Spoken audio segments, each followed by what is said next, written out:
Now, if you could just tell me about Marlene Dietrich briefly and about the picture as well. She's the most expensive female artist in the world at the moment? That's correct. Certainly her work, she is the most expensive living female artist. That's the crucial thing. This work comes from her blonde series. She produced a series of 3 works, the blonde, the brunette and the black, which she produced as really a comment on the physical attributes of women and how they're regarded in society. And certainly it's a very powerful work. We've estimated it at £80,000 to £120,000. So, William Kentridge, you have previously told me he's one of the most important contemporary South African artists, if not the most.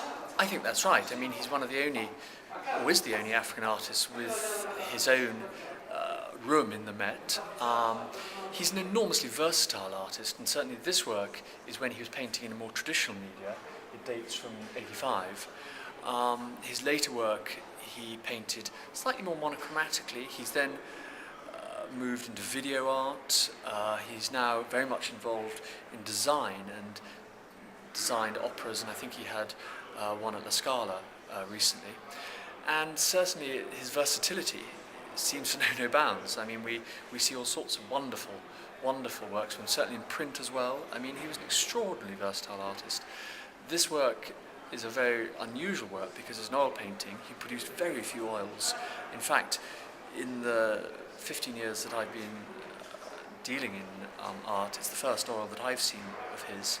We've estimated it at £100,000 to £150,000, which is obviously an awful lot of money, but we're confident it will fetch that because it is such a rare.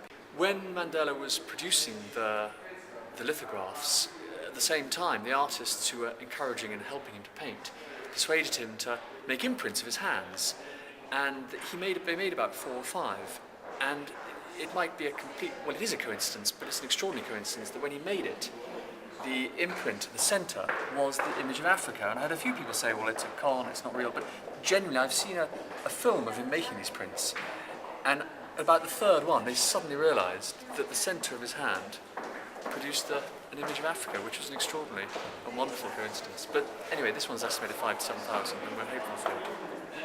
You can recognise Dumil Feni from miles away because he has his very characteristic, rather sort of angular features.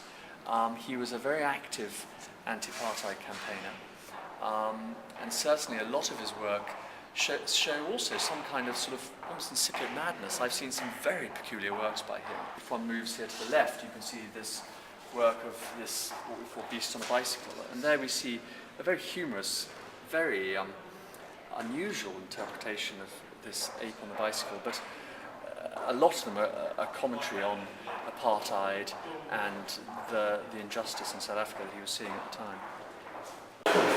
When I saw this, I thought it was a little bit like deer on an escalator. Well, an escalator to the underworld. An escalator to the underworld.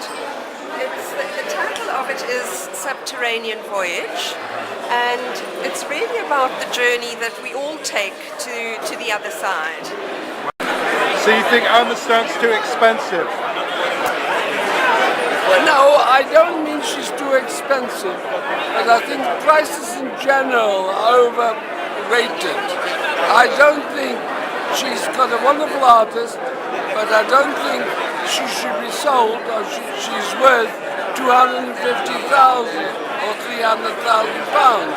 I knew her, she was a lovely woman, but at that time, if she thought her paintings would be sold for 250, 300,000, 150,000, she'd laugh. But Simon, isn't it worth what somebody's prepared to pay for it? Well, that's a very difficult question to answer. If somebody wants to pay 200,000 for a painting, it's their problem. But whether the painting is worth that is another question. But as you said, a painting is worth what people are prepared to pay for it. But I don't quite know why they're prepared to pay for it unless it's for an investment.